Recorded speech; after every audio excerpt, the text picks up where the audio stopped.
Hey now, boys and girls, children of all ages, what's going on? Welcome to Teal Town, USA After Dark. Oh, it feels good, doesn't it? Lo and behold, I think the Sharks are on a winning streak, if you can believe it. I'm AJ_Strong, and with me, Hockey Jerk. This might be a Pucknologist takeover, Jerk?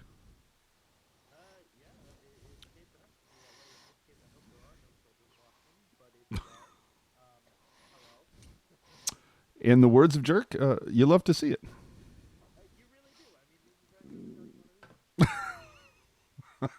Oh, man.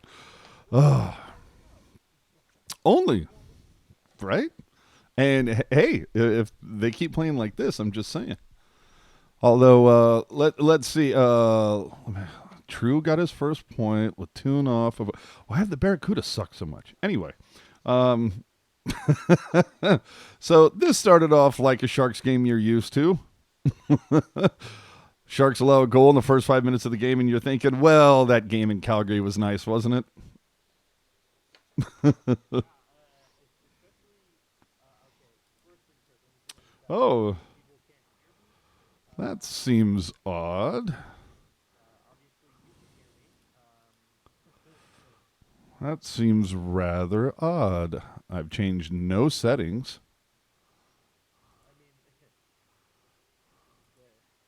I love technology. I love all my technology.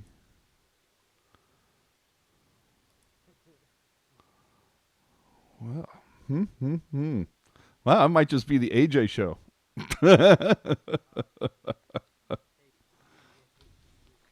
You do hate to see it, man. This is very odd. I've never seen this before, but we'll try something else here. No, that certainly. Well, say something. Go ahead. Nope. No, that didn't work either.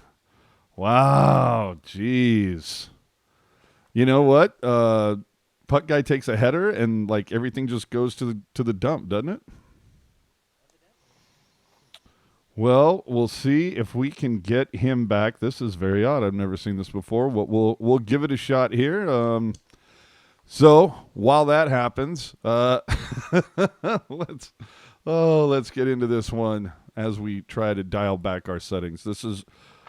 It's one of the weird ones tonight. I'm just saying, it's gonna be a weird one. I can feel it already. When just saying, when it works that fast. Let's see. Do we have him now? Nope. Still not rolling. Man. Dude, it is. It's a total disaster. This is like insanely odd that I can hear you, but you're not coming through. It makes me wonder if our little software here has made some changes in the background that I'm unaware of.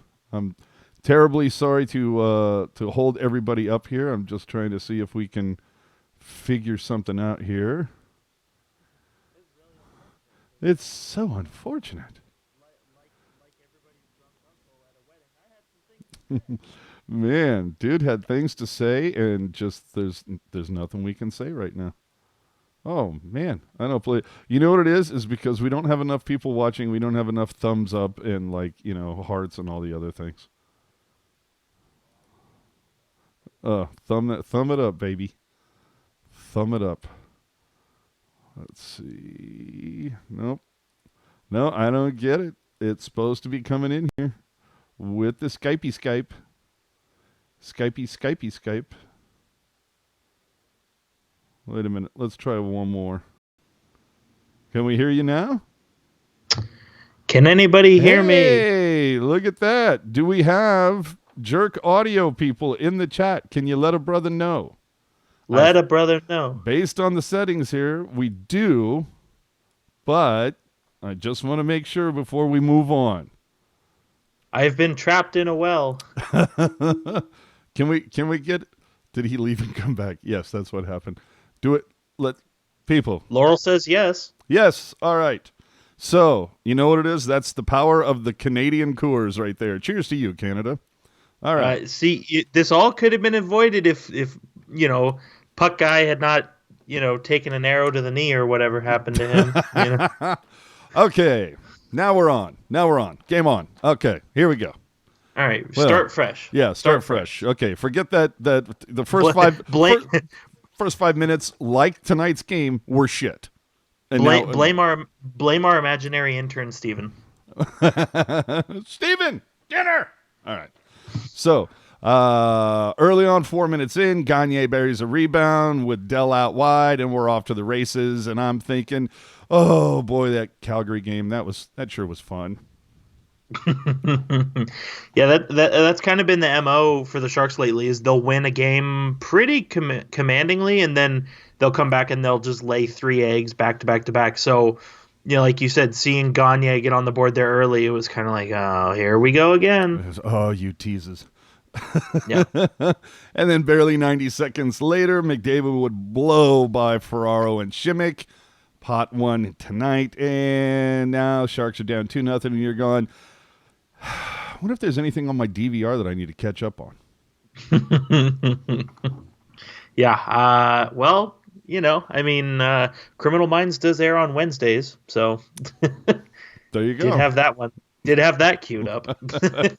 Then about halfway through the first period, the Sharks would get their first power play. I can't remember the last time I've seen this when Koskinen lost his stick and Nurse said, "Here you go, take mine," from 30 feet away. Just a little toss of the stick there. That was nice. That.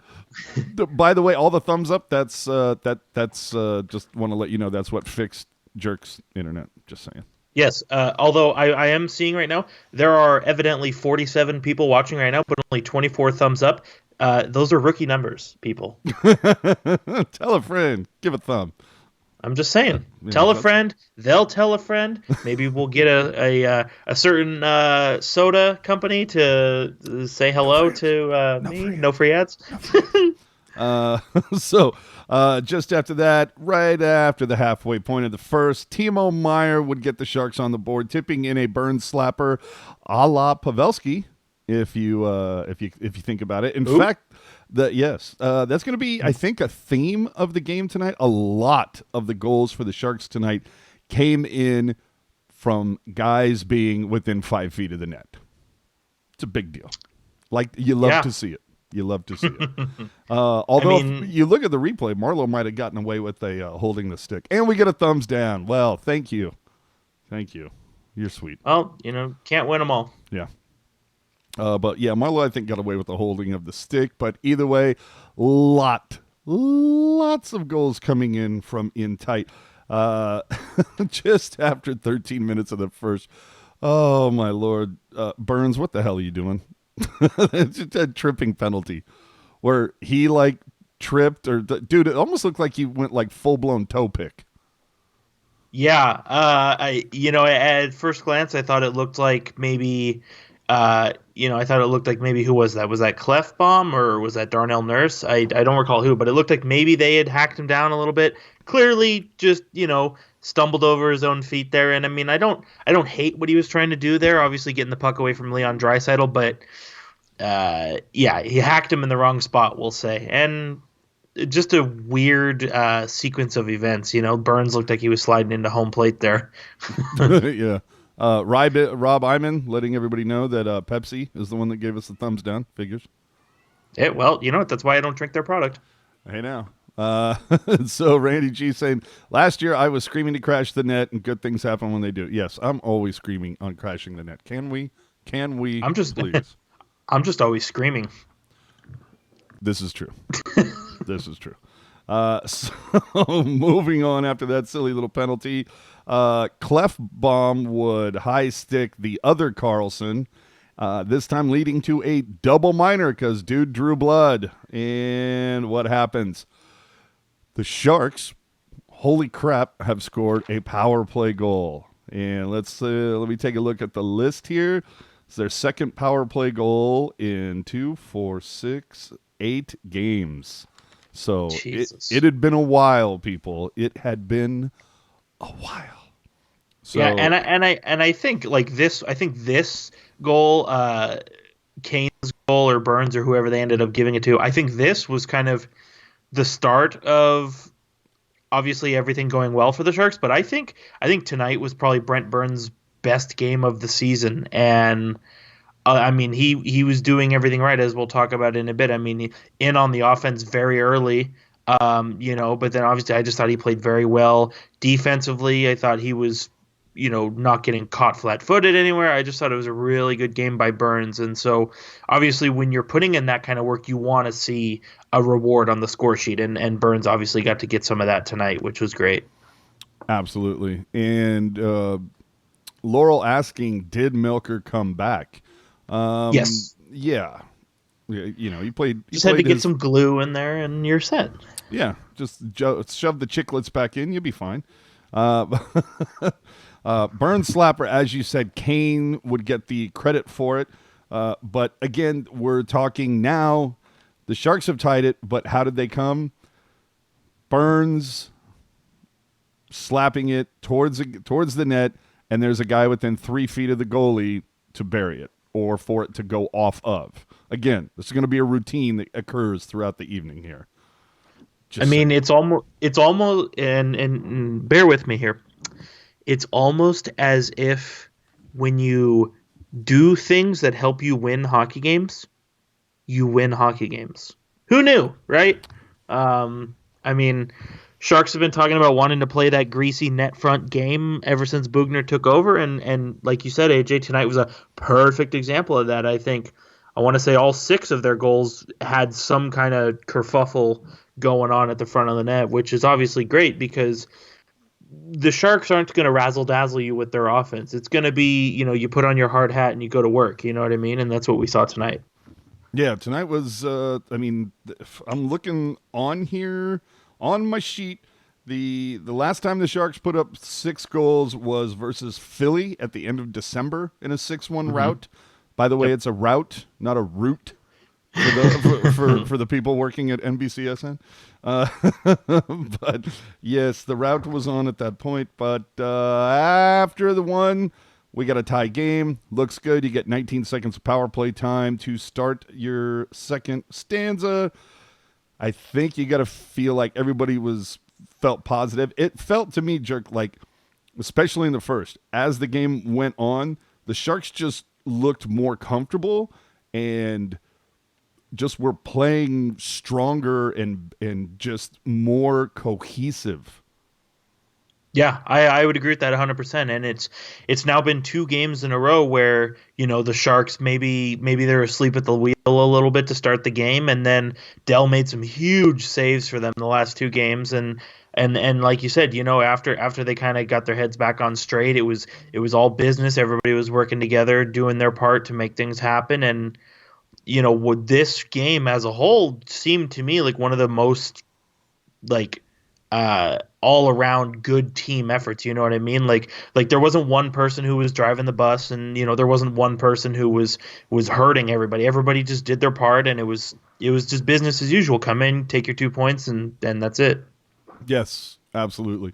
I mean, there was a couple of times where I was looking when Burns and Carlson were both on the ice at the same time and seeing a couple of their choices going, oof. Oof. There were a couple instances, where when they were out there together, I'm kind of thinking, I'm like, it's tied. Why? What are we doing?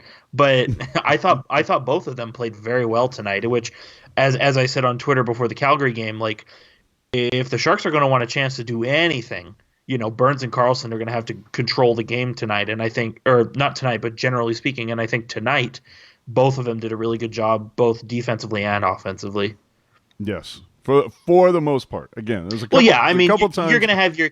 It was definitely one of those hiccups. games where there was much more good than bad, which hasn't always been the case this season.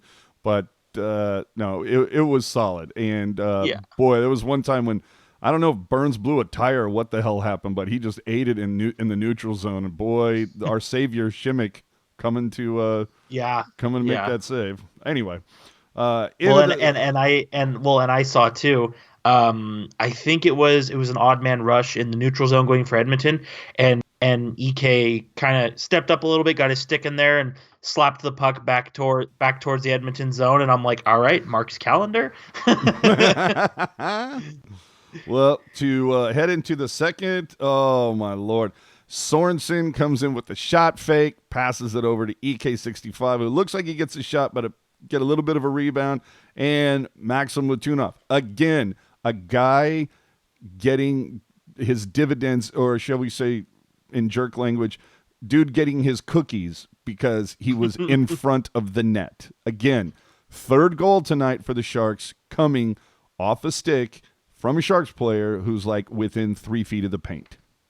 Well, and in that particular instance, it obviously helped that Letunov, Jesus, that Koskinen was a little bit out to lunch there on that one, but I feel like Letunov could have, it is tax season. I feel like Letunov could have done his taxes and still had time to put that puck away. I mean, I thought for sure when he whiffed on it and then kind of did that, that 180-degree turn, I was like, oh, this is off the post or it's going to be save, and that's it. Like, I was surprised that he got that in because he had so much time to, as you like to hear, so much time to dust that one off, You think Koskinen overcommitted to EK a little bit? 100%. And I mean, I can't say that I blame him in that respect because obviously with Erik Karlsson, you're expecting that, like I said earlier, that razzle-dazzle play where he's going to be the one you want to watch because he's going to pull some insane finesse move. But yeah, 100% over committed to it. I think had his right pad not kind of slid out from under him as he went towards Erik Karlsson, I think he probably could have recovered. But again, when the Sharks score, I'm not really one to complain about it. No. One timer asking, did Letunov put on mass? Wasn't he like 160 pounds or something? No, it's just when you're always next to Alex True, you just look small. Yeah, just well, and Letunov's got such a big frame. I mean, I believe they clocked him at 6'4", and it's like, being 6'4" is all well and good, but if you're less than 200 pounds, you're not really doing yourself any favors. So I think it's possible that he bulked up at all, and good on him, because you and I especially have complained numerous times this year about Lukas Radil not using his size, and to see Letunov and obviously Alex True come in, both use their size while still moving fluidly and not just being pylons, I think it's huge. It's super important. And even if they don't get on the score sheet every night, it's important to use that size to their advantage. Mm-hmm. Well, speaking of True, Nason, your buddy, Hakuna Matata. I guess the guy that you want to return. Bring him back. Let's go. Based on your Twitter. I mean, good feel-good story, good comeback story. But Nason at 12:30 would bury some garbage off a Alex True pass, his first point in the NHL. You love to see it. Again, that's 4 goals now, all coming within 3 feet of the paint. Well, and something too that stood out for me on this one is you'll notice, in baseball, the vernacular, don't take your eye off the ball. That puck was way up at the top of the glass, and credit to True, by the way, if you want to see what I'm talking about, you can go to our Twitter, tealtownusa. You could see True had his eyes on the puck the entire time, saw exactly where it was, gave Oscar Klefbom the right there, Fred, and just got the puck over to Nason. And as much as Nason's goal was nice in such a small area, True's ability to keep his eyes on the puck was huge there, and to fight off Oscar Klefbom as well. So enough can't be said about a, just another assist. That was as huge as the goal itself, if you ask me. Oh, absolutely. Ends up being the game winner. So yeah. So there you go. And a couple minutes after that, Marlowe would get called for a hooking Klefbom, but they called Klefbom for diving. You love to see it. Yeah, he. I don't know what's been easier to sell, our commercial we've been running or that tripping penalty. Because Klefbom. I mean, it looked like he was in front of like an industrial fan that blew him over. Oh yes, Laurel Nason was picked up on waivers from Pittsburgh. Yes. Correct. There you go. See, we're here for the uninformed fan. So we head to the third, and 5 minutes in, Timo time would strike again. He goes top shelf after LeBanc. I'm not even sure what the hell he was doing. He almost looked like he was kind of pulling the jumbo slide after bumping into a couple of Oilers. But, hey, Meier takes advantage, goes top shelf in the corner. And at this point, 5-2 lead. You're thinking you probably feel pretty good. Yeah, well, and even too, again, we our theme for tonight has been, Sharks players being in front of the net is what's leading to goals. This is the one goal where a Sharks player was not immediately in the crease, but if you go back and you watch the footage on this one, between Meier and LeBanc bringing that puck into the zone, three Oilers players all got pushed towards Koskinen, which obviously much harder to track the puck when you've got people in your vision, and just the angle that Meier was at for the shot itself. I mean, that it's already a tough angle to stop as it is. So while a Sharks player was not at the front of the net, definitely some front of the net shenaniganery, as Rocket says, contributed to that goal. So keeps with the theme, which is obviously great because that's something that I certainly have complained about all year, is that the Sharks need to do that more. Well, and it was a great shot, basically coming from the faceoff dot, and it's the furthest shot, or I should say the furthest away from the net goal we saw tonight. Yeah, and that was what, 15 feet out? if that, yeah. Yeah. So a minute and a half. Evidently, the Sharks poked the bear, and Bear would use Ferraro as a screen, get one back. And yes, I've been waiting to use that all night. But anyway, Bear would get one back. Go ahead. That goal was nasty. It was. But, the way he put it above Ferraro, but still you kind of used Ferraro a little bit as a screen. No, it was pretty sick. It was nice. Yeah. And Ferraro kind of had a tough night to know. He got walked a couple times here and had to have Shimmick bail him out too. And on a previous Pucknologist, you and I kind of talked about how with his NCAA career, obviously much shorter seasons in the NHL, and we kind of theorized about a potential burnout. I'm wondering if this could be the start of it. I mean, it's only one game, so who knows? But if it's the start of a burnout, I wouldn't be opposed to seeing Tim Heed get a game. Bite your tongue, young man. Yeah, right. He's gonna play every game. But I wouldn't mind seeing Heed get a game. I mean, that poor guy. It's so bad, man. Too bad to play, too good to wave. Hashtag free Heed. Yeah. So finally, just over halfway through the third, LeBanc. We all thought it was Timo's. We thought we saw a hat trick, but upon closer inspection, you can see that Timo's shot does bank in, off banker. Again, a goal coming from a guy on the doorstep of the crease. Let's continue this. Let's make this a regular thing, San Jose, please. Well, and not only that, but the guys we've been harping on to do anything stepped up tonight. I mean, as I talked about earlier, Brent Burns, I think controlled the game tonight. I would have to look at his stat line here to give you a better analysis. But I thought Burns was dominant. 2 assists, 2 shots on goal. Played almost 31 minutes. Yikes!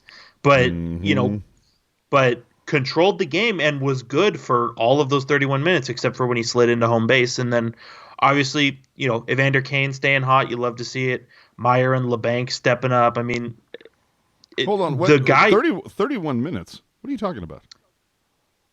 Yeah. Evens Brent Burns.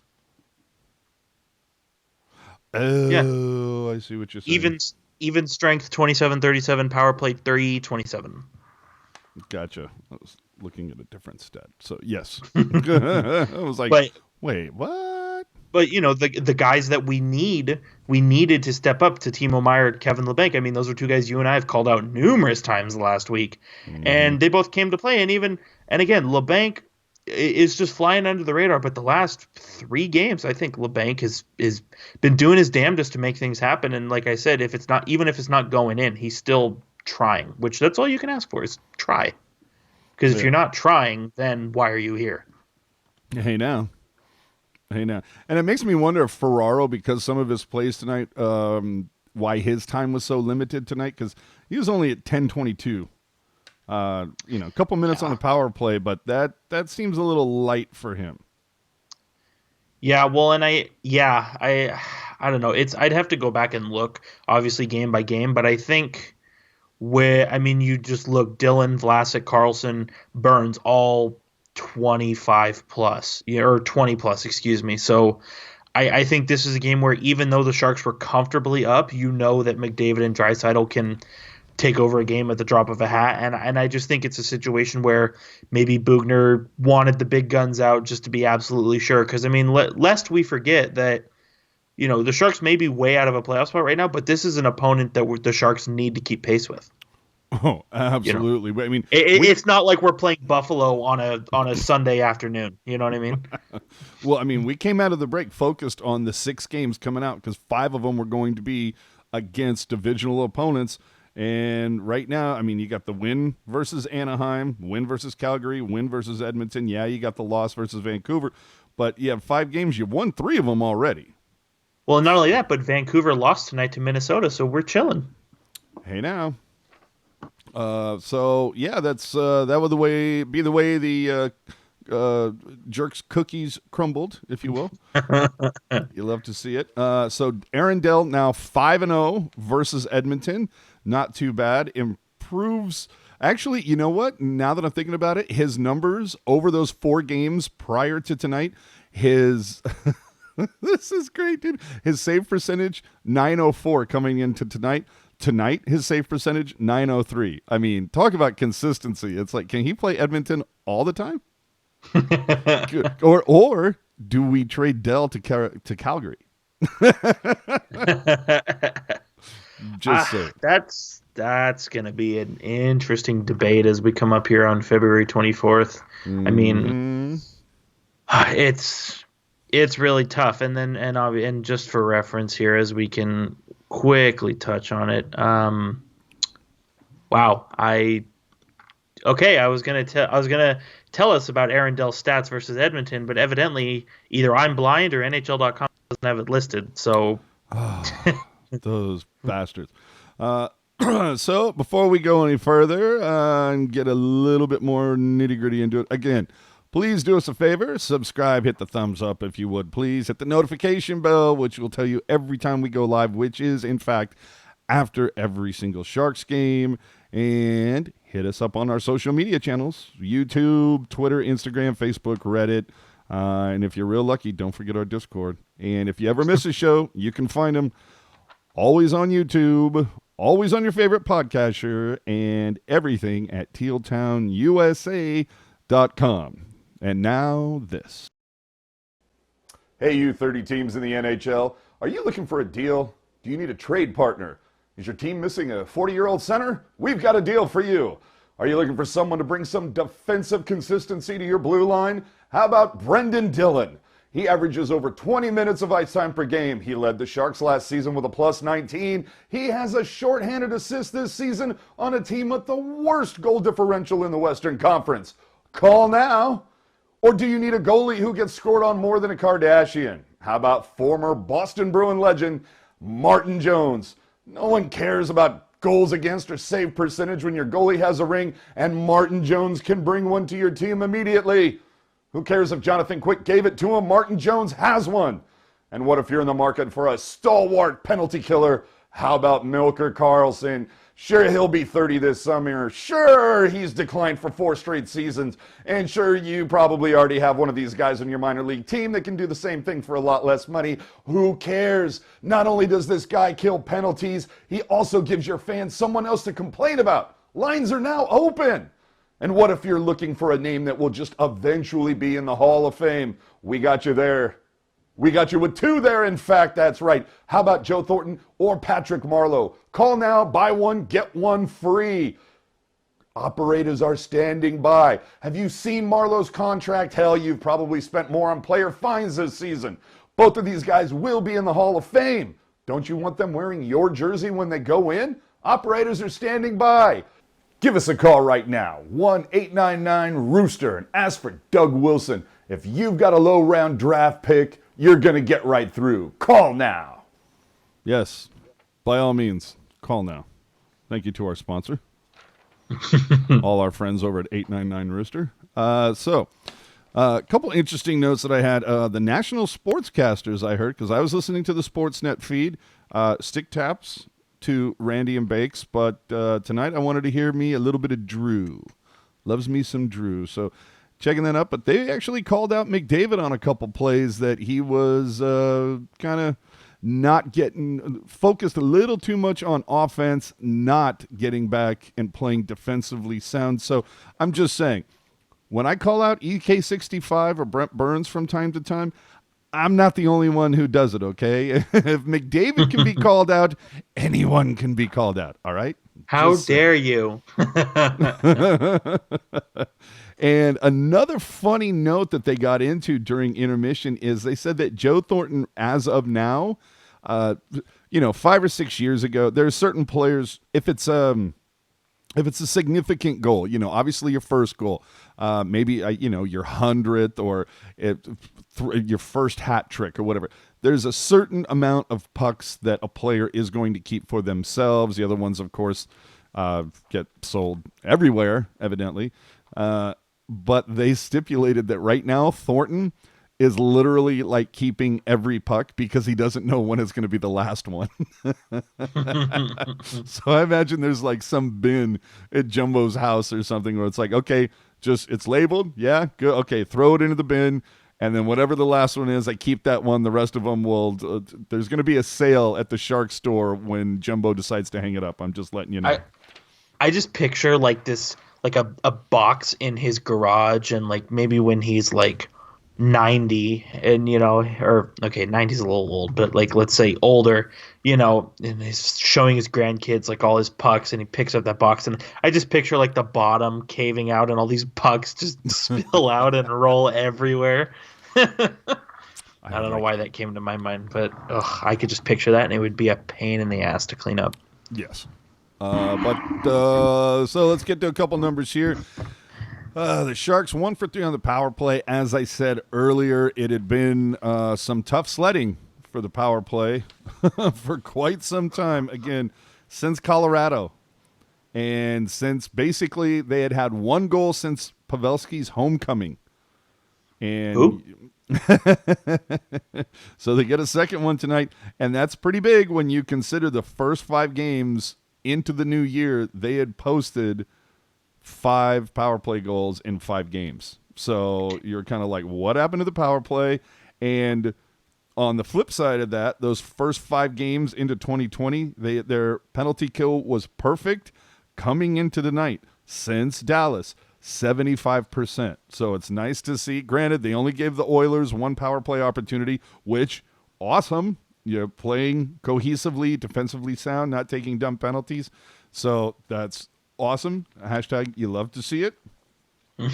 So 1 for 3 tonight on the power play. That it's BEA beautiful. One of the rare games where the Sharks not only outscore but out-hit the opposing team, 27-22. You don't see that very often.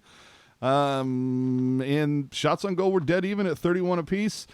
But Shimmick and Ferraro both a -3 tonight. You don't love to see it, but Erik Karlsson and Marc-Edouard Vlasic +3 tonight. Wipes brow. Am I right? No doubt. And Nugent Hopkins and Draisaitl both hung up with a -3. You love to see it. Yeah, one thing I want to zero in on here. So one of the things that, and again, you're going to sense a theme here. One of the things that we spoke about along with Rocket on the Pucknologist is how when the other team has the puck, behind their net or behind anybody's net or anywhere on the boards, like play the body, just give them a hit, let them know you're there, right? Mm-hmm. And my biggest gripe was that the Sharks weren't doing that, with the exception of Goodrow, Meier, Kane, and Ferraro of all people. And I thought tonight the Sharks did a really good job at playing the body on Edmonton when they needed to, those times in the corners behind the net. I saw Letunov throwing hits, LeBanc, True. I saw a lot of different guys throwing hits. Obviously, Patrick Marleau, who expected that, So I think who expected an embellishment to get called tonight? Not me, right? But I just think that's huge. Like obviously, like it's huge because it's forcing the other team to make a mistake or to panic when they have the puck. And I think, a lot of the time Edmonton did have the puck tonight. They were running around trying to get it from the Sharks. That eventually, when they got it, it was like, all right, chip it out and change, or they give it away or something like that. So, You often see the team with less shots have more hits, Hmm. but tonight the Sharks pretty much just dominated all the way through, and it kind of makes you wonder how things would be if we had just seen that all year, eh? I mean, if you don't have that horrific December, if you just go 500 in December, you know, I mean, or such an awful start all we're because, saying. dude, they won 2 games in December. If they just go Well, 500, and the fact that the Sharks are only 8 points out of the playoff spot, despite how pitiful they've been this year. I mean, I know, dude. If they go 500, they're probably in second spot right now. I mean, but that's that I think that's also kind of a not so much the Sharks as it is a righteous damnation of how bad the Pacific is on the whole. But anyway, let's talk about some other games. Of course, it wouldn't be, and I swear I want somebody to run the numbers on this. How many times has the national game, the early one, gone long when the Sharks are the second game involved in the every second time. match? Every time. It feels like every time. It didn't matter to me. I had the Sportsnet feed, but Yes, sir. I'm just curious though. How many times has it happened? Like, I just give me a percentage. Like, has it been like 72 out of 100 games? Because it feels like it's more. But anyway, speaking of which, Red Wings did beat the Sabres in a shootout. Good for you. Larkin with 2 goals. Fine. Yeah, whatever. Another overtime game. The Ducks lose to the Canadiens in Montreal 3-2, blah, blah, blah. This is all crap you can see on your phone. Why are we even talking about this? Anything of note that stand out? Holy shit. Evidently, the Golden Knights were pissed off and took it out on Florida tonight, 7-2. Yeah. Mark Stone, hashtag why does he have to be a Golden Knight? Mark Stone with 5 points tonight. Ooh, holy hell. And, Florida is third in the Atlantic. That's not a pushover team. And they were 7 Not 2 at all. and 1 in their last 10. But I think what stands out more is that over the last 10, Vegas was 4 5 and 1. Mike Mike Mike Hoffman also with his 20th goal of the season perhaps should have kept. Yeah. And the other thing that stands out to note for me for this game is that Vegas this year is basically 500 on the road. So that's a big win in Sunrise. Well, DeBoer first season. Of course. Of course. Does half season count? I don't know. Well, remains to be seen. I am unsure. On the island, former Shark Thomas Greiss picks up a victory, 5-3 over the. Oh, it was the Kings. Oh, who cares? Oh, dude, how do you feel about that? Okay, we'll get to the Maple Leaf King trade in a minute. Let's move on. Devils blank the Flyers. Did Gritty beat anybody up tonight? No. Has he been acquitted of all charges? Well, actually, it's funny that you say that. I saw something on Twitter.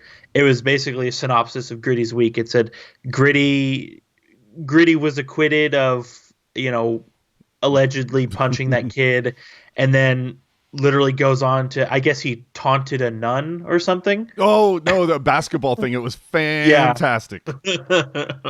No, yeah, I think what we all really wanted to see was Gritty punch that kid who threw the McDavid jersey off the bridge. That's all we're saying. Yeah, that's all. Anyway, that's the way that shook out. Long Beach native Matt Nieto scored tonight for the Avalanche in a 4-1 victory over Ottawa. So you love to see it. The Jets over the Blues. What the hell is going on with the Blues lately? Yeah, 4-5-1 in their last 10. It's just and another team that is 500 on the road. Yeah, well, I think for years everybody's been talking about parity and how every team in the NHL is good. I think we're eventually getting to a point, and it's gonna stay here, where it's like, you don't have the you don't have those pillars of the league anymore. Everybody is just kind of good, and you're going to have these competitive battles where, it's like we're 2 weeks out from the deadline, right? When's the last time that 5 of the 8 teams in the Pacific could win the division? Like, actually, I don't think it was that long ago, dude. Right, but my point is that everything is way more competitive, and like I still think like I I could see the Blues repeat this year. Hot take, but the Central Division is not a slouch division by any mean, and so as not so great Winnipeg has been this year. I am not surprised at the fact that they handled the Blues tonight. And I don't know if you checked the stats, but our friend Nikolai Ehlers had a goal tonight. Yes, this is true. I'm just going to put it out there right now. The Pacific Division matchup will, in the second round, be between, or I'm sorry, the Western Conference matchup will be between Vancouver and Colorado. Just letting you know now. The two front runners for the Rookie of the Year trophy. That might be fun. This is all I'm saying. We got another former Shark in the mix. Again, another goalie, Alex Stalock, victorious with the Wild versus Vancouver. We were just talking about him. All of a sudden, Vancouver losing a game here. Rumor is Alex Stalock did stay in net for the entire game, but we haven't confirmed it yet. If you saw the last game the Wild played, you'd understand why I said that. The Predators did beat the Flames. So, again, teams in front of the Sharks lost tonight. These are all good things, including your Yotes, Jerk. 5-3 down with Carolina, buddy. Yeah, you want to talk about up in flames? Like, Yotes have been on a rough trend the last 10 games. That dominant play that we were seeing, it's almost evaporated. I mean, 2-5-3 in their last 10, and even did they tonight, lose a goalie? Darcy Kemper, who many people, myself included, think he was a front runner for the Vezina this year, has been out. And so obviously Antti Ranta is no slouch, but he too is dealing with his own injury that he's trying to come back from. So tough sledding, and obviously they're not a team that's going to score 6 goals a night. You know what I mean? So they rely a lot on their defense and their goaltending. Jason Demers is obviously hurt. So it's a whole wealth of problems for Arizona right now. I still think they can get back on track, but it's not looking good. If memory serves correctly, I believe they were up 2-0 tonight. And then Carolina just stormed back. So, if Arizona wants a chance to finally prove me right, they're going to have to get it on straight here. Yeah, they were up 2-0. Well, see, and the other thing, excuse me, why I'm really going to enjoy that Colorado-Vancouver series, it's going to be a lot of fun to see Thornton play Marleau in a game. Jesus. So we will be back at you at least with the next After Dark. Okay, for those of you who did miss it, I need to pull the package, if you will. That didn't sound right, but I will offer it to you now. You're pulling on the package? Have the goddamn common courtesy to give them a reach around. There you go. So the way things are shaping up in the division in the conference right now, St. Louis still comfortably out in front with 72. Vancouver leading the Pacific with 65. But as we say, it's only 5 points between first and fifth in the Pacific. This is silly. Oh my God, dude, the last 25 games of the season here are just going to be a laugh riot.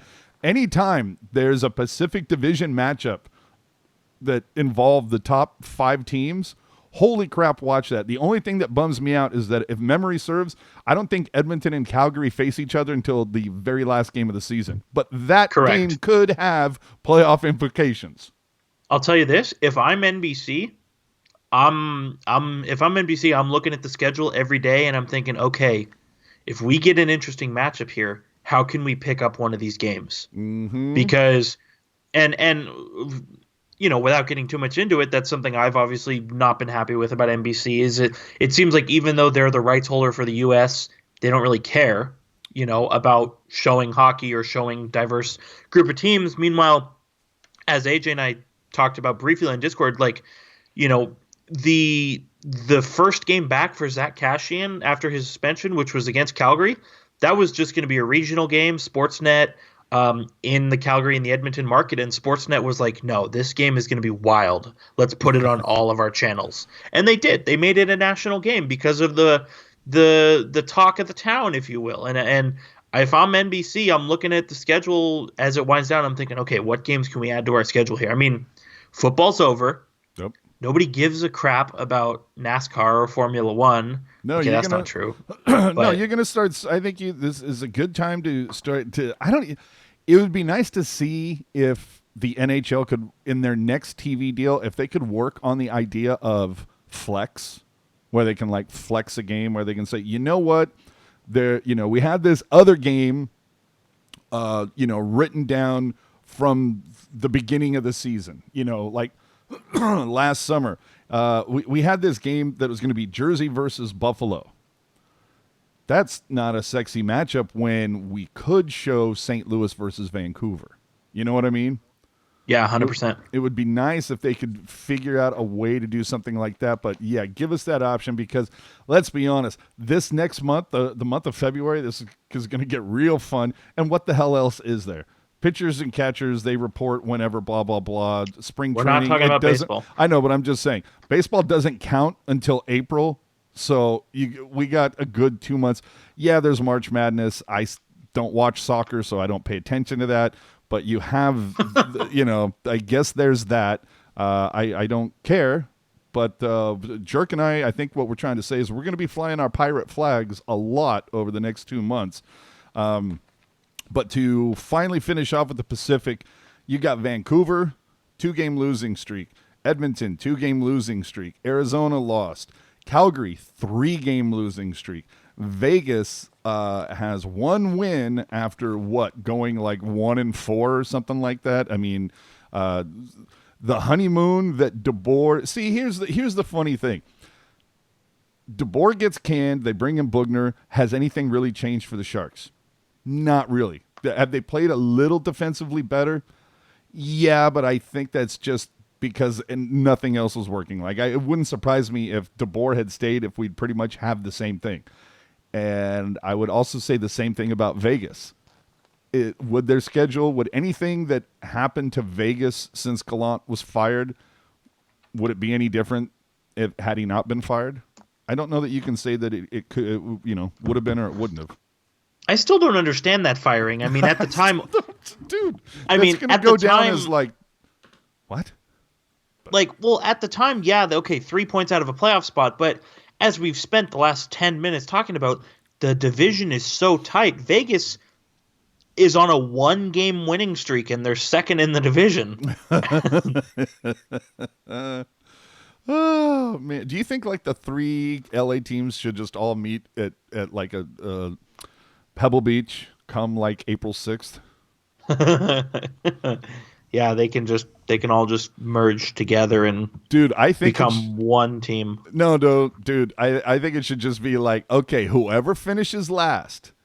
Although LA, okay, you might have to give LA like a handicap, like give them a 5-point handicap or something. But it's like, okay, from here on out, whoever finishes last has to caddy for the other 2 teams. That's all I'm saying. LA, you can caddy for Anaheim and San Jose. There you go. So with that, we're going to throw it to the chat for the next couple of minutes. So if you have a couple things you'd like to ask, we'll certainly be happy to answer them. If not, it's been a nice tight 45. So it feels like a nice, good time to get out of here. With that, we will show you a quick video of Jerk and I talking and Landy trying to get in on the conversation.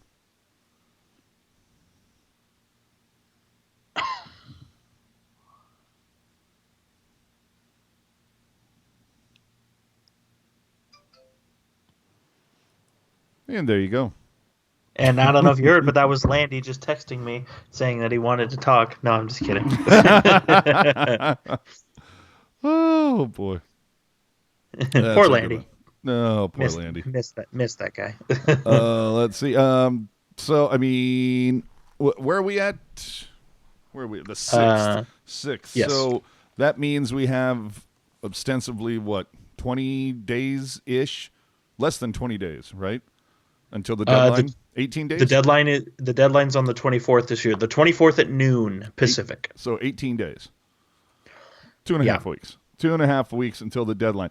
So just to let you know, chances are we're gonna go live in the moment if a big deal breaks, whether it's Brendan Dillon's gone to Carolina or Boston or wherever. Brent Burns has Winnipeg. been traded to Dallas. Yeah, Winnipeg. Joe Thornton and Marlowe were moved. Melker Carlson accidentally gets traded because the team thought they were getting the other Carlson. You never know what's going to happen. There could be some interesting things that happened over the course of the next few weeks. I'm also kind of interested to see what's going on with a couple of the other younger guys. Like, are we going to see Blickfeld and Suomela get another look? I haven't been necessarily impressed with Gambrell over the last, his last couple of opportunities. And I did like Suomela. Gambrell tonight, 9 minutes, -1, 2 hits, not 60% in the faceoff circle. I wouldn't mind seeing Suomela in that position for a couple games just to see what he'll give you. Yeah, I mean, at this point, you might as well just try anything, right? Hey, I mean, so far the Sharks are 2-0 with Letunov and True in the lineup. So clearly that was the problem all year. I'm just so happy that Couture is coming back this season. I miss that guy. Yeah, should, but I'm, and especially because what was it? The last night the Barracuda. Oh, wait a minute, are we talking Barracuda? Ooh, Barracuda. So last night the Barracuda fell 4-2 to the San Diego Gulls. Especially after losing 5-3 to the San Diego Gulls just a week earlier. Things are not going well for the Gulls right now. They believe they are on a 5-game losing streak right now. It's not looking good. However, if you really want to find the silver lining, Chekovic, however you want to pronounce it, I don't care. Ivan. Yeah, the other Ivan. There's Ivan Yuzhenkov and then Ivan Chekovic or Chekovich or Cheko. Doesn't matter. But Ivan had a dirty dangle last night, potted a goal off a great feed from Noah Gregor. If you haven't seen it, it's on our Twitter timeline. So go check that out. The GIF is there. Also had some fun GIFs with Frenzy, beloved junior mascot, if you will. So I think with that, probably time to wrap things up, which is a good time to remind you to, hey, catch us on our social media channels, subscribe on YouTube, give us a like, hit the notification bell. Please tell a friend if you would. Follow us on Twitter and Instagram, like us on Facebook, interact with us on Reddit, and hear us shoot the shit on Discord. That will come momentarily. Because hashtag tight 45. In case you missed anything, you can catch us everywhere your favorite podcast platform should have us. If they don't, hit us up and we will take care of that. You can always find every show and the replays on our YouTube channel and, of course, everything on tealtownusa.com. And with that, Jerk, your final thoughts on where the people can find you on social media. So 8 points out of a playoff spot, but I mean, never say never, honestly. I mean, the way things are going with the other teams in the division, you can honestly and truly, never say never. I mean, even if the Sharks, by some miracle, if they did make the playoffs, I don't think they would have anything left in the tank for a playoff run. No. But who knows? I mean, dude, that would be the time when Jones got hot. I mean, fighting adversity does, it pumps you up. So it's really anybody's guess as to what's going to happen. Hey, look at what happened to St. Louis last year. Shut your mouth. Yeah, so I still think a fork is firmly stuck in the Sharks for this season, but you never know, honestly. Wouldn't that be an interesting surprise? Right? So as we always say, it remains to be seen. And on that note as well, the Detroit Red Wings have won 13 games this season, putting them on pace for 19.3. We'll see how that goes. You can follow me on Twitter and nowhere else, Discord, at hockey_jerk. And I am AJ_strong on the social media platforms. Hey, like Drake is saying, stranger things have happened. A strange thing is happening right now in that the Sharks have Friday, Saturday, and Sunday off. When the hell was the last time that happened? Yeah, right. Yeah, look that one up, people. So enjoy your 3-day weekend away from Sharks hockey, I suppose. Hey, Saturday is Hockey Day in Canada, which means all 7 Canadian teams are going to be playing, and it's going to be nationally televised. I think you love to see it. Mm-hmm. But I would be remiss if I didn't mention that tomorrow and the day after, Friday and Saturday, if you do need to get your hockey fix, 7 o'clock games in Colorado versus the Eagles for the Barracuda. So check that out at AHL, or what is it? AHL TV. You can go grab that. Or And don't forget, tomorrow is Friday. Free for all Friday. Oh, we might have a little free for all Friday going on the Discord. Could happen. And Sunday night, Pucknologist. Hashtag you love to see it. So with that, tight 55. Fine. Oh, remember though, the first 5 minutes didn't count. Yes, sir. So there it is. Thanks for watching, everybody. We will catch you after Calgary on Monday night versus the Sharks. Keep it real, keep it teal, keep it real, teal. We out.